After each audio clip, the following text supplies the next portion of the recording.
Hello मेरे प्यारे बच्चों। तो आज हम topic gender, religion and caste के बारे में डिस्कस करेंगे। तो चलिए, जेंडर मेल एंड फीमेल वो तो आपको पता होगा। रिलीजन धर्म, जैसे कि हिंदू धर्म, सिख धर्म, मुस्लिम धर्म। एंड कास्ट, जैसे कि आप कहते हैं ना, मैं ब्राह्मण कास्ट का हूँ, मैं क्षत्रिय कास्ट का हूँ, है ना। ये क्या हो गई हमारी कास्ट, ठीक है, हमारी जाति, हमारा धर्म एंड हमारा जेंडर, ठीक है। चलिए, अब सबसे पहले हम जानेंगे जेंडर एंड पॉलिटिक्स, हम पढ़ क्यों रहे हैं, ठीक है। आप धीरे धीरे देखेंगे कि जेंडर, रिलीजन और कास्ट, इन सब का अफेक्ट पॉलिटिक्स में कितना है, कैसे है, ये सब हम इस चैप्टर में पढ़ने वाले हैं, ठीक है। तो आपको क्या लगता है कि जेंडर का रोल पॉलिटिक्स में कैसे हो सकता है? सोचिए, सोच के देखिए कि आखिर जेंडर और पॉलिटिक्स का रिलेशन क्या है। जेंडर और पॉलिटिक्स एक दूसरे से इंटर रिलेटेड कैसे हैं? पॉलिटिक्स का असर, जेंडर का असर पॉलिटिक्स में कैसे पड़ सकता है? अगर आपके पास आंसर नहीं है तो इस चैप्टर को पढ़ने के बाद हम इस क्वेश्चन का आंसर नॉर्मली दे सकते हैं, ठीक है। चलिए, पहले हम टॉपिक डिस्कस करते हैं। उस टॉपिक के साथ धीरे धीरे आपको समझ में आ जाएगा कि जेंडर, रिलीजन और कास्ट का इफेक्ट पॉलिटिक्स में कैसे है, ठीक है। चलिए, सबसे पहले आगे बढ़ते हैं हम जेंडर और पॉलिटिक्स की तरफ। उसमें सबसे पहले हेडिंग है sexual division of the labour, a system in which all work inside the home is either done by the women of the family or organized by them through the domestic helper। एक ऐसा system जिसमें सारे काम किसके घर के is either done by the women, किसके द्वारा किए जा रहे हैं? वुमेन के द्वारा, of the family organized by them through domestic helper। एक ऐसा सिस्टम है जिसमें जो घर का काम है, क्या घर का काम है, वो सिर्फ कौन करेगी? औरतें। कौन करेगी? हमारी women. Where is the women? This is the women, ठीक है। हमने ऐसा एक स्टीरियोटाइप दिमाग में बना लिया है, जैसे आप खुद घर में रहते हैं, ठीक है। आप खुद घर में रहते हैं, आपको पता होगा जब भी पानी लेके आना हो, दीदी पानी लेकर आओ, ठीक है। लड़की होगी वो मेहमानों के लिए खाना वो पानी लेकर आएगी, है ना। खाना घर का वही बनाएगी। कभी आपने देखा है लड़के को बोलते हुए कि खाना सीख लो, फ्यूचर में काम आएगा? नहीं, हमेशा क्या बोलते हैं लड़कियों को? खाना सीख लो, आगे चलकर काम। ऐसा सिस्टम है हमारे भारत में। क्या कहते हैं कि एक ये बायोलॉजिकल नहीं है, एक स्टीरियोटाइप दिमाग में बना लिया है कि घर का काम तो लड़की ही करेगी, ठीक है। एक घर का काम है, जैसे झाड़ू होना, पोछा होना, बर्तन होना। भले ही आजकल लड़कियां डॉक्टर बन रही हैं, साइंटिस्ट बन रही हैं, इंजीनियर बन रही हैं, इतने बड़े बड़े पोस्ट में पहुंच रही हैं, लेकिन वापस लौट के घर आने के बाद काम किसको करना पड़ता है? आपकी घर की औरतों को। अगर वो अच्छा कमा भी रही हैं और उन्होंने डोमेस्टिक हेल्पर भी रख लिया है, तो भी कभी आपने देखा है कि दीदी अच्छे से, डोमेस्टिक हेल्पर में जो आपकी दीदी आती हैं, वो काम अच्छे से कर रही हैं या नहीं कर रही है? कभी घर के आदमी देखते हैं क्या? कभी नहीं। ये काम भी किनका है? औरतों का। डायरेक्टली या इनडायरेक्टली घर का काम देखना, करना, ये काम किसका है? आपकी घर की औरतों का। इसी को क्या कहते हैं? Sexual division of the labour. जब एक पर्टिकुलर काम, ठीक है, आपके दिमाग में बना दिया गया है कि ये जो पर्टिकुलर काम है ये तो औरत ही करेगी, ठीक है, उसी को हम क्या कहेंगे? Sexual division of the labour. अब हम धीरे धीरे आगे पढ़ते चले जाएंगे और समझेंगे कि इसका पॉलिटिक्स से कैसा रोल है, ठीक है। चलिए, दूसरी हेडिंग की तरफ बढ़ते हैं।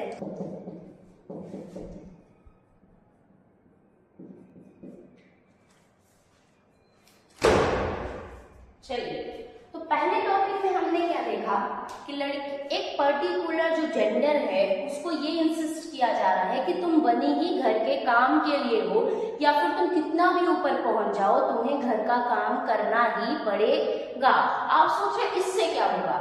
इससे पॉलिटिक्स से क्या अफेक्ट पड़ सकता है? आप देखिए, अगर कोई औरत घर के ही काम में रह जाएगी तो उसके बाहर निकलने की जो भी अपॉर्चुनिटी होगी वो कम हो जाएगी, बाहर के लोगों से मिलने की, बाहर समाज में क्या चल रहा है उसकी अपॉर्चुनिटी कम हो जाएगी, उसके सोचने और समझने की क्षमताएं क्या हो जाएंगी, कम हो जाएंगी या फिर सीमित रह जाएंगी। ठीक है, तो वो देश दुनिया क्या चल रहा है पॉलिटिक्स में, इसमें उसका दिमाग जाना या उसकी क्षमताएं वहां तक पहुंचना मुमकिन नहीं रहेगा। ठीक है, चलिए हम दूसरा देखते हैं, क्या फेमिनिस्ट मूवमेंट। आपने ये वर्ड बहुत सुना होगा, आजकल लोग इसको ऐसे ताना देते हैं, अच्छा तुम फेमिनिस्ट हो, वुमेन को हमेशा बोलते हैं अच्छा तुम फेमिनिस्ट हो। तो क्योंकि आपको इसका मतलब नहीं पता तो आप क्या हो जाते हो, हिचक जाते हो कि अच्छा मैं फेमिनिस्ट हूँ, ये तो ट्रेंडिंग वर्ड है, इसका लोग ऐसे ताना दे रहे हैं, तो आप कहते हो नहीं मैं फेमिनिस्ट नहीं हूँ। आप इसको पढ़ने के बाद जब भी आपसे कोई बोले कि आप फेमिनिस्ट हो तो आप बिल्कुल बोलना yes I am the feminist. अब मैं आपको समझाती हूँ फेमिनिस्ट मूवमेंट होता क्या है। ठीक है, पहले ठीक है लोग गर्ल्स जो वुमेन्स होती थी उनको वोट देने का अधिकार नहीं था। ठीक है, क्लियर सुनना, पहले वोट देने का अधिकार वुमेन्स को नहीं था। तो बहुत सारी कंट्रीज की वुमेन इकट्ठा हुई कि हमें भी क्या चाहिए, वोट देने का अधिकार दो, डिमांडिंग इनहेंसिंग पॉलिटिकल स्टेटस। ठीक है, आपने देखा होगा हमारा अभी भी जो पार्लियामेंट है, लेजिस्लेटिव असेंबली है, वहां पे जो वुमेन्स का रोल है, वुमेन्स का जो पार्टिसिपेशन है वो मेंस के कंपैरिजन में आप 0 कह सकते हो, नन कह सकते हो। आप मैन का अगर स्तर यहाँ है तो वुमेन अभी यहाँ उनका पार्टिसिपेशन है, जस्ट बिकॉज पहले वाले में आपने देखा कि उनको सीमित कहाँ किया जा रहा है, घर के अंदर। ठीक है, उनकी सोचने और समझने की क्षमताओं को क्या किया जा रहा है, कम। ठीक है, बाहर निकलने की क्षमताओं को क्या किया जा रहा है, कम, कि वो इधर पॉलिटिक्स में इंटरेस्ट ले सके, ऐसा उनको उधर सीमित कर दिया जा रहा है, तो इधर उनका दिमाग जा ही नहीं पा रहा। ठीक है, इधर आप देखोगे वो डिमांड कर रही है, फेमिनिस्ट मूवमेंट में वो क्या कर रही है, डिमांड कर रही है हमारा पॉलिटिकल स्टेटस बढ़ाओ। ठीक है, हमारा एजुकेशनल करियर अपॉर्चुनिटी को इम्प्रूव करो, इक्वालिटी दो पर्सनल लाइफ में as well as family life में। इसी को हम कहते हैं फेमिनिस्ट मूवमेंट। समझो, हमें पॉलिटिक्स में भी इक्वल अपॉर्चुनिटी दो, हमें करियर में आपने देखा होगा जब भी मैन या वुमेन की बात आती है तो वुमेन को हमेशा कमजोर समझ के मैन को हमेशा अपॉर्चुनिटी मिलती है। ये सब आप अपने आसपास देखते ही होंगे। पर्सनल लाइफ में आप खुद ही देखते होंगे, आप कभी भी मम्मी या पापा में देखते होंगे, भाई या बहन में देखते होंगे, तो आपको हमेशा इनइक्वालिटी नजर आती हो कि ये एकदम नॉर्मल चीजें हैं, इनइक्वालिटीज को इतना नॉर्मल कर दिया गया है। पानी लेने की बात आएगी तो लड़की को भेजेंगे, वही लड़का बैठा रहेगा। ठीक है, कहेंगे कि अरे लड़के से काम करा रहे हो, ऐसा नहीं हो सकता, लड़का तो नाजुक कली है, उसके हाथ टूट जाएंगे। ठीक है, तो हमें क्या चाहिए, इक्वल अपॉर्चुनिटी चाहिए, हमें आगे भी नहीं बढ़ना है ना, हमें इक्वल अपॉर्चुनिटी दो, मैन के बराबर हमें इक्वालिटी दो, हमें भी एजुकेशन का अधिकार दो, है ना, हमें भी करियर अपॉर्चुनिटी इक्वल दो, हमें फैमिली लाइफ में तो आप देखते होंगे, आप फैमिली की लाइफ में तो कहीं पे हर एक के घर में, जिसके में नहीं है तो आप बहुत लकी हो, हर एक के घर में आपको इनइक्वालिटी नजर आ जाएगी। चाहे लोग कितना भी पढ़ ले, लिख ले, कमा ले, लेकिन उन इनइक्वालिटी लड़के और लड़की के बीच में आपको साफ नजर आ जाएगी। चलिए अब हम आगे बढ़ते हैं अगले टॉपिक में।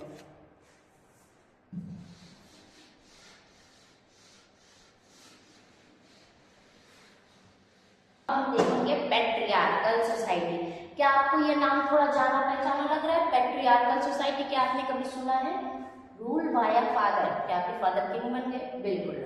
रूल बाय अ फादर का क्या मतलब हुआ? देखिए आप समझिए, जब भी आप घर में कहीं आपको जाना होगा, ठीक है, तो आप मम्मी से पूछेंगे मम्मी मैं क्या चली जाऊं यहाँ, मम्मी मैं क्या चला जाऊं, तो आपकी मम्मी क्या बोलेंगी कि पापा से पूछ लो, अगर वो हाँ कहते हैं तो चले जाओ। इसका मतलब अल्टीमेट डिसीजन, ठीक है, अल्टीमेट डिसीजन किसका होगा?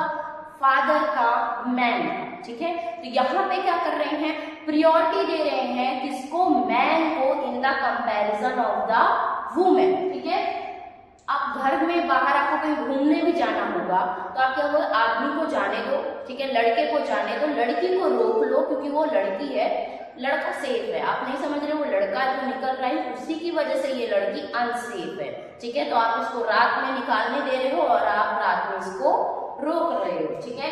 क्या कहता है ये, this concept refers to a system, एक ऐसा सिस्टम दैट वैल्यू, क्या कर रहा है, वैल्यू मैन मोर, इसको क्या कर रहा है, वैल्यू मैन को मोर, ठीक है। किसको वैल्यू तो आप अपने वुमेन के घर में करते हैं, लेकिन वो रियलिटी में आप कितना करते हैं वो तो आप भी जानते हैं। ये एक ऐसा सिस्टम है जिसमें मैन की वैल्यू को ज्यादा बढ़ाया जा रहा है एंड गिव देम पावर, और उनको पावर दिया जा रहा है ओवर वुमेन। समझ रहे हैं आप, वुमेन से ज्यादा पावर किसके हाथ में आ रही है, मैन के हाथ में आ रही है। आप लिटरेसी रेट में देखिए, आप देखिए गांव में, जब भी गांव में, शहर में जब भी मम्मी पापा के पास पैसे होते हैं कि एक बच्चे को अच्छी एजुकेशन दे सकते हैं, एक को कम दे सकते हैं, या फिर एक ही को पढ़ा सकते हैं, तो हमेशा मेल या बॉय को प्रिफर करेंगे, अपने सन को प्रिफर करेंगे। भले आपकी बेटी, ठीक है, या आपके घर में जो वुमेन है वो पढ़ने में ज्यादा अच्छी है कंपैरिजन टू मैन, ठीक है, लेकिन फिर भी आप अपने सन को ही प्रिफर करेंगे रेदर देन द डॉटर, है कि नहीं ऐसा। अब सब नहीं ऐसा करते, ठीक है, लेकिन कुछ कुछ घरों में, या फिर कहें कि मैक्सिमम घरों में ऐसा ही होता है, ठीक है। Proportion of women among highly paid, आप अब जब भी देखेंगे एक ही काम, ठीक है, ऐसा औसत माना जाता है कि जितनी भी औरतें हैं आदमियों से ज्यादा काम करती हैं। जैसे गांव में अगर आप देखेंगे तो औरतें घर का सारा काम संभालती हैं, सुबह से शाम हो जाता है उनकी काम और उठते ही फिर से उनको काम, ठीक है। अगर आप शहर में देखेंगे तो अगर वुमेन ज्यादा पढ़ी लिखी नहीं है, गरीब है, तो वो डोमेस्टिक हेल्पर बनेगी या कुछ ना कुछ अलग काम करेगी, और अगर वो पढ़ी लिखी है तो कुछ ना कुछ जॉब कर रही होगी, लेकिन फिर भी उसको एज अ जॉब नहीं माना जाता, ये भी फिर भी वो घर में आकर काम करेगी और ये बोला जाता है कि तुम्हारा काम ही क्या है, क्योंकि उसकी सैलरी क्या होती है, एज अ मैन उसकी सैलरी क्या होती है, कम होती है। क्यों होती है ये तो आपका समाज जाने और लोग जाने कि वो औरतों को कम सैलरी क्यों देते हैं। काम औरतें ज्यादा कर रही हैं, फिर भी उनकी सैलरी का प्रपोर्शन मैन के कंपैरिजन में क्या है, कम है, ठीक है।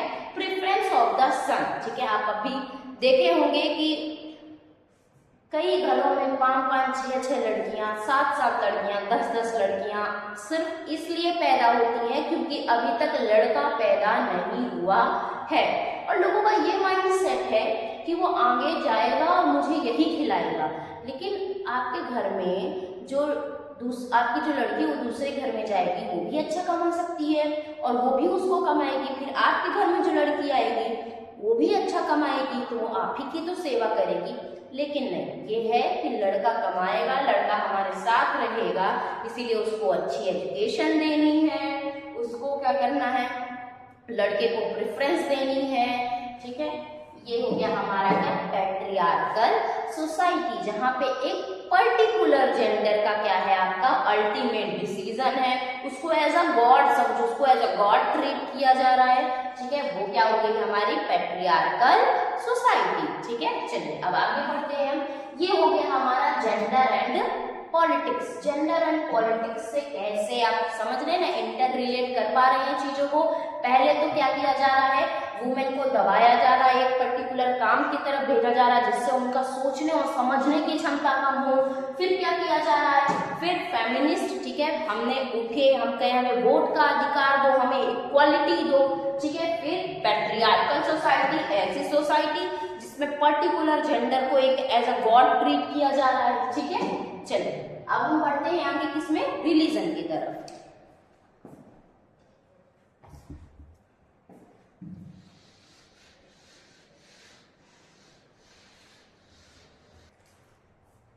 चलिए तो अब समझते हैं रिलीजन, कम्युनिज्म एंड पॉलिटिक्स।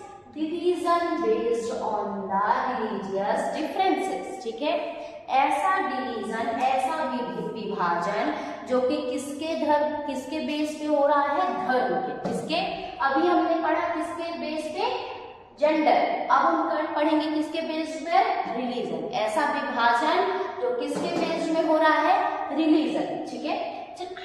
धीरे धीरे तो समझेंगे, आगे चलते जाएंगे जैसे वैसे हमारा दिमाग खुलता जाएगा और रिलीजन के बेस में डिफरेंसेस तो आप बहुत आसानी से समझ पाएंगे, क्योंकि ये आपके कंट्री में, ठीक है, बहुत नॉर्मल चीजें हैं। जेंडर, रिलीजन, जेंडर तो आप थोड़ा सा कॉम्प्लेक्स है, इतना नहीं समझ पाते, लेकिन रिलीजन और कास्ट तो आपको प्रत्यक्ष दिखते हैं, ठीक है। चलिए अब समझते हैं। Gandhi ji used to say that religion can never be separated by the politics. Gandhi ji हमेशा क्या कहते थे कि आप लोगों के अंदर का जो रिलीजन है, ठीक है, आप रिलीजन और पॉलिटिक्स को अंदर अलग नहीं कर सकते, ठीक है। क्यों नहीं कर सकते? क्योंकि हमारे खून में रिलीजन भर चुका है, ठीक है। बाहर लोग इतने रिलीजियस नहीं हैं जितनी आपकी गवर्नमेंट, आपकी कंट्री के जो लोग हैं, गवर्नमेंट नहीं सॉरी, जितने आपकी कंट्री के लोग क्या है, रिलीजियस है, ठीक है। आप उनके रिलीजन को अगर अलग कर दोगे तो कहीं ना कहीं आपको कम्युनलिज्म, आपको दंगा, ये सब देखने को मिल जाएगा, ठीक है। कम्युनलिज्म क्या है हम समझते हैं, ठीक है। तो गांधी जी क्या कहते हैं, आप उनको अलग नहीं कर सकते। तो जो आपके धर्म है उसकी जो मोरल वैल्यूज हैं, जैसे ट्रूथ, नॉन वायलेंस, जस्टिस, आप इसका यूज करो किसमें, अपने गवर्नमेंट को चलाने में, अपनी कॉन्स्टिट्यूशन को चलाने में आप किसका यूज करो, ट्रूथ का, नॉन वायलेंस का और जस्टिस का, ठीक है। आपको अच्छे तरीके से पता होगा कि आपकी गवर्नमेंट क्या करती है। आपकी गवर्नमेंट, आपका जो कॉन्स्टिट्यूशन है, आपकी जो गवर्नमेंट है वो कैसी है, सेकुलर है, मतलब हमारा कोई ऑफिशियल रिलीजन नहीं है। जैसे कि पाकिस्तान का अगर आप ऑफिशियल रिलीजन देखो तो इस्लाम है, ठीक है, और इंग्लैंड का देखो आप क्रिश्चियनिटी है, श्रीलंका का देखो बुद्धिज्म है, लेकिन हमारे कंट्री का कोई भी ऑफिशियल रिलीजन नहीं है। आप किसी भी धर्म को फॉलो कर सकते हो और किसी भी धर्म में आप कन्वर्ट हो सकते हो, ठीक है। दूसरी बात, women movement has argued that feminist movement family law of all religion discriminated against women. जितने भी फैमिली लॉ हैं, चाहे वो किसी भी धर्म के हों, उनमें वुमेन्स के साथ भेदभाव किया गया है, उन्हें नीचे दबाने की कोशिश की गई है, ठीक है। So they have demanded that government should change this law. Government को इन लॉ में इंटरफेयर करना चाहिए और इन लॉ को चेंज करना चाहिए। आपने वो पोयम सुनी है, घूंघट करे क्यों हम ही हम, क्योंकि मर्दों से नहीं होता मन में संयम, ठीक है। ये क्या है, आपका रिलीजन है जो औरतों को घूंघट करने में मजबूर करता है, ठीक है। बहुत सारे ऐसे लॉज हैं जो आपको बहुत अच्छे तरीके से मालूम होगा कि किस तरीके से औरतों को दबाया जाता है, क्योंकि अगर आप ऐसे कोई लॉ निकालोगे तो औरतें मानेंगी नहीं, तो उसे बहुत धर्म का नाम दे दिया गया और धर्म के नाम पे औरतों को दबाना शुरू किया गया, ठीक है, जिससे उनकी सोचने की, उनकी समझने की, उनकी पॉलिटिक्स में इंटरफेयर करने की, पार्टिसिपेट करने की, उनकी जो सोच है, उनकी जो क्षमता है, उसको सीमित कर दिया जाए, ठीक है। चलिए अब हम आगे समझते हैं कम्युनलिज्म, जो कि बहुत इंटरेस्टिंग टॉपिक है, जिससे आप बहुत अच्छे तरीके से रिलेट कर सकते हैं।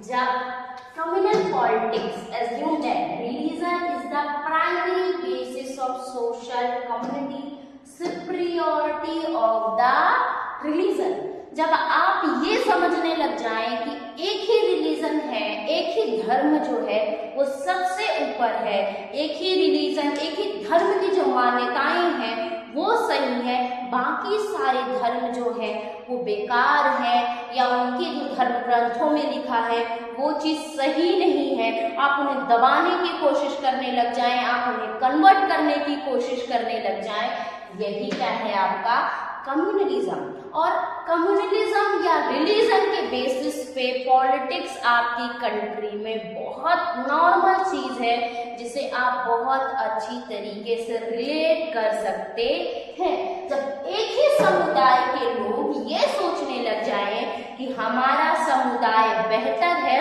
और हमारा ही बस समुदाय बेहतर है, बाकी जो समुदाय है वो क्या है, नीचे स्तर के हैं या उनके भी जो धर्म ग्रंथ है वो सही नहीं है और उन्हें हमारे धर्म में ग्रंथ में क्या होना चाहिए, परिवर्तित हो जाना चाहिए, या उन्हें हमारे जितना जो भी पार्टिसिपेशन है या सम्मान है नहीं मिलना चाहिए। वही होता है हमारा क्या, कम्युनलिज्म। और आपने देखा होगा कि रिलीजन के बेसिस पे हमारी कंट्री में जो पॉलिटिक्स है, जो लोग पॉलिटिशियंस हैं वो किस तरीके की पॉलिटिक्स खेलते हैं, वो तो मुझे शायद आपको बताने की जरूरत बिल्कुल भी नहीं है। यही क्या होता है हमारा कम्युनलिज्म, जो कि बहुत सिंपल चीजें हैं अगर आप उन्हें समझना चाहो तो।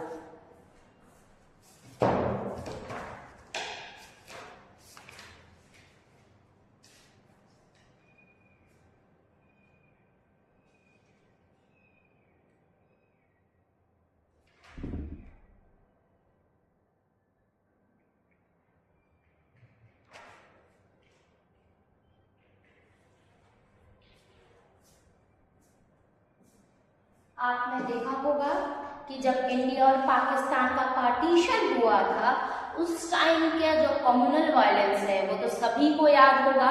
बांग्लादेश एक जब पार्टीशन हुआ था वहां पे बंगाल में, वो भी आपने देखा होगा, बंगाल 5 करके एक मूवी आई थी, ठीक है। अगर आप उसे देखोगे तो आप उस टाइम के जो रॉयट्स हैं, जो धर्म को लेकर रॉयट्स हैं, जो कम्युनलिज्म है वो आपको साफ साफ नजर आएगा, ठीक है।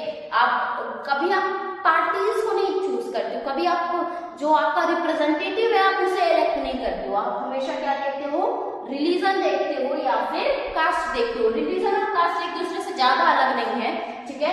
जैसे आप रिलीजन देख रहे हो कि आप रिलीजन के नाम पर लोग वोट मांगते हैं, रिलीजन के नाम पे आप अपने रिप्रेजेंटेटिव को वोट करते हो, या रिलीजन देखते हैं कि इस क्षेत्र में कौन से रिलीजन के लोग सबसे ज्यादा है, उस रिलीजन के लोगों को या रिप्रेजेंटेटिव को वो खड़ा करेंगे क्योंकि उन्हें क्या चाहिए, वोट चाहिए। आप उस इंसान को नहीं देखते जो आपके लिए काम करता है, आप क्या देखते हो, क्या ये हमारे धर्म का है या फिर क्या ये हमारे कास्ट का है, इस बेसिस पे। और कम्युनलिज्म को बहुत अच्छे तरीके से पता है, कम्युनलिज्म क्या होता है, ऐसा एक समुदाय, ऐसा एक धर्म जो अपने आप को सर्वोच्च मानता हो, ठीक है, और बाकी लोगों को क्या मानता हो, आपसे कम, या हमारे समुदाय हमारे धर्म से कम, और इसी बेसिस पे क्या होता है, दंगे होते हैं, ठीक है।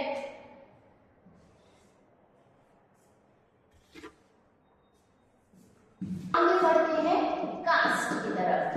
कास्ट हमारी कंट्री में बहुत डिफरेंट कास्ट के लोग हैं, ठीक है, जाति के लोग हैं, वो तो आपको बहुत अच्छे तरीके से मालूम है।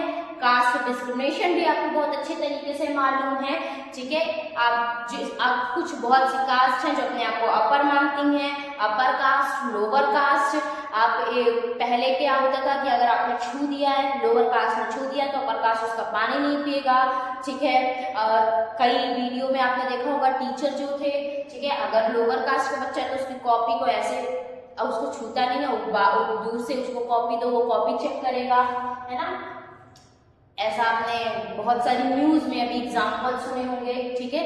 तो कास्ट डिफरेंसेस या कास्ट डिस्क्रिमिनेशन बहुत नॉर्मल चीज है हमारी कंट्री में। आजकल लोग बहुत पढ़ चुके हैं, लिख चुके हैं, अब हमारी कंट्रीज में ऐसे लॉ भी बन चुके हैं। तो आपके बगल में कौन बैठ रहा है, पहले आप नीचे बैठते थे, लोअर कास्ट के अपर कास्ट के ऊपर आराम से बैठते थे, आप उनके बराबर पे नहीं बैठ सकते। लेकिन अब थैंक्स ऑफ द कॉन्स्टिट्यूशन, ठीक है, ऑफ योर कंट्री, कि आपके बगल में आपके फ्रेंड बहुत हैं, आपको नहीं पता चल रहा वो कौन से कास्ट के हैं, आपको उनसे कोई फर्क नहीं पड़ता। आप कहीं और रेस्टोरेंट में जा रहे हैं, पब्लिक जगह पे बैठ रहे हैं, आपके बगल में कौन सा है कास्ट का इंसान है, आप अनटचेबिलिटी जो है थोड़ा थोड़ा खत्म हो रही है। लेकिन अभी भी गाँवों में अनटचेबिलिटी, और शहरों में कैसे है, आप देखेंगे शादी, ठीक है, शादी अभी भी लोग ये कहेंगे अरे वो इस कास्ट का है, ठीक है, शादी नहीं होने देते हैं। वो तो आपको पता ही होगा, जब आप लव मैरिज करेंगे और आपके मम्मी पापा ने वो उस कास्ट का है, आप तो शादी नहीं करने देंगे। बहुत मेजर प्रॉब्लम है ये हमारे कंट्री की, दैट इज द कास्ट, ठीक है। और गांव में तो अभी भी यही चीज चल रहा है कि जो भी आप देखोगे गांव में कि जो नीचे कास्ट का होगा वो नीचे बैठता है, अभी भी टच नहीं करते हैं, जो भी लेना होता है ऐसे दूर से देते हैं कि टच मत करो, टच मत करो, टच होगा तो तुरंत नहाने चले जाएंगे। ये तो क्या हो गया कास्ट। अब हम जानेंगे caste in politics and politics in caste. Caste in politics and politics in cast.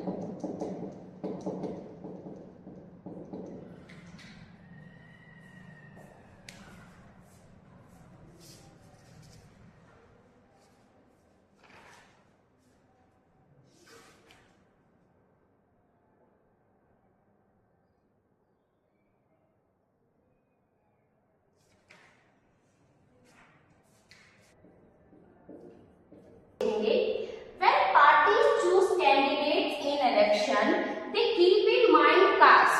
जब भी कोई पार्टी होती है, जैसे आप पर्टिकुलर जो रीजन है उसमें क्या देखते हैं आप, इसमें कौन से रिलीजन के लोग सबसे ज्यादा रह रहे हैं, जिस रिलीजन के लोग सबसे ज्यादा, उस रिलीजन का कैंडिडेट खड़ा किया जाएगा, क्योंकि लोग रिप्रेजेंटेटिव को देखकर नहीं वोट देते, लोग रिलीजन को देख के वोट देते हैं। वैसे सेम जिस रीजन में जिस कास्ट के लोग सबसे ज्यादा होंगे, पार्टी क्या करेगी, उसी कास्ट के रिप्रेजेंटेटिव या कैंडिडेट को खड़ा करेगी, क्योंकि लोग कास्ट के बेस पर वोट देंगे, जिससे उनसे सेंटिमेंट क्रिएट किए जाएं, ठीक है, सेंटिमेंटल बातें किए जाएं, ऐसे चीज जो बहुत पुरानी हो चुकी है, ठीक है, उसको सेंटिमेंट ऐसे क्रिएट किया जाए और उससे क्या लिया जा सके, वोट लिया जा सके।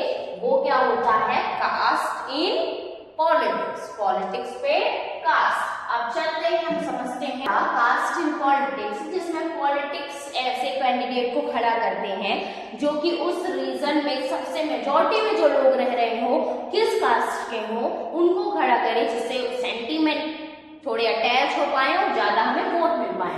लेकिन क्या सिर्फ पॉलिटिशियंस ऐसा करते हैं, क्या उसमें लोग नहीं है?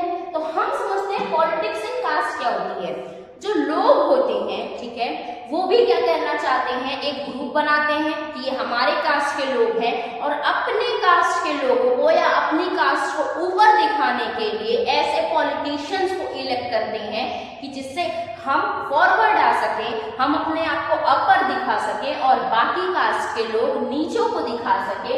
ये क्या होती है, पॉलिटिक्स इन कास्ट। अभी आपने देखा कास्ट इन पॉलिटिक्स, जिसमें रिप्रेजेंटेटिव या कैंडिडेट को पॉलिटिशियंस खड़ा करते हैं, पार्टीज खड़ा करती हैं, ठीक है, वोट लेने के लिए। एंड पॉलिटिक्स इन कास्ट, जिसमें जो लोग होते हैं वो पर्टिकुलर कास्ट को वोट करते हैं अपने आप को ऊपर उठाने के लिए। वो क्या हो गया, पॉलिटिक्स इन कास्ट। तो आज हमने पढ़ा gender, religion and caste related to politics. तो आई होप आपको आज ये वीडियो पसंद आई होगी, आप यहाँ से कुछ सीख के गए होंगे। मिलते हैं फिर अगली वीडियो में, आज के लिए बाय।